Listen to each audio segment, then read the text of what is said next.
Whoa, what's going on, y'all, man? It's your boy FG, as you know. Let's get straight to it. So, y'all be keeping up with my videos, right? You'll know yesterday I was talking about the Julio Folio case, right? With the four young men that's going, they got found guilty, and 9 times 10 they going not 9 times 10 they going to either serve life without the possibility of parole or the death penalty, because that's how it is in the state of Florida.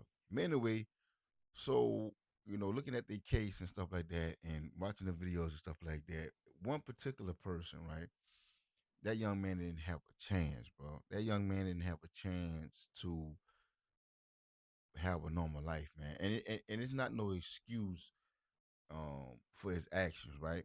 Because we all have to be, held accountable for our actions. But for him, that young man didn't have a chance, bro, because looking at the video and listening to what was being said, he got his daddy, his father, doing life plus 30 years in prison, right? And that's crazy, right? And so his uncle got on stage. His uncle's in prison for second degree murder. He's serving a life sentence. So this young man, whole environment growing up, this man didn't see, didn't have a chance.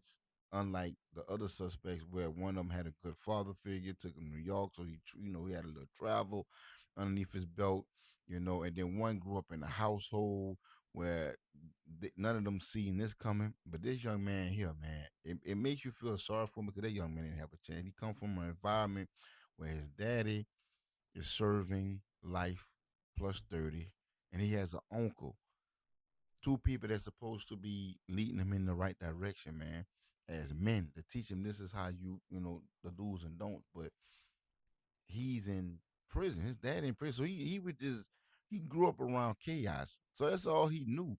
And then, like I said, it's not no excuse because you still got to be held accountable for your action. You should know better, right? But in this case, he probably didn't.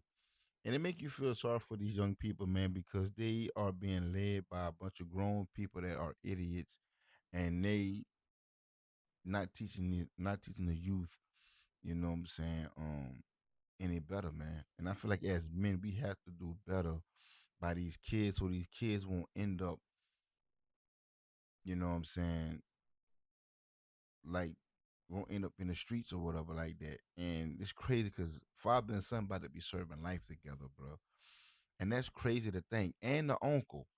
Like it's let that sink in for a minute, bro. As people, we got to do better by these kids, bro. As adults, man, because it's just sad, man. I feel sorry for that young man, bro. But leave a comment below, man. Peace.